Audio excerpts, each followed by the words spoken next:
பாட்டிய ஒவ்வொருத்தரும் அவங்க பேரை சொல்லி, அதுக்கப்புறம் அவங்க விலாசம், அதுக்கப்புறம் இந்த அவங்க போன் நம்பரு, அதுக்கப்புறம் இந்த கரெக்டாட்டு அவங்க வயசையும் சொல்லுங்க. என்ன தம்பி, பேரு இந்த போன் நம்பர் விலாசம் எல்லாத்தையும் கரெக்டா சொல்லிவிடுவோம். இந்த வயசை கரெக்டா சொல்லணுமோ? ஆமா பாட்டியோ, இந்த வயசு ரொம்ப ரொம்ப முக்கியம் பாத்துக்கிடுங்க.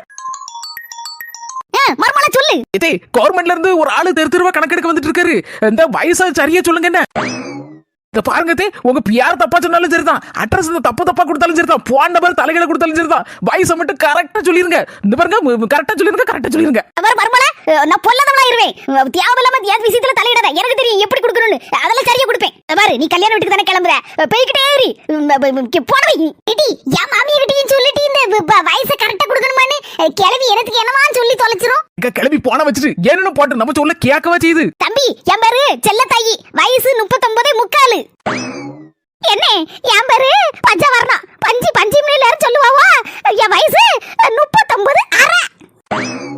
என் பேரு வெள்ளையம்மா, வயசு 39.4.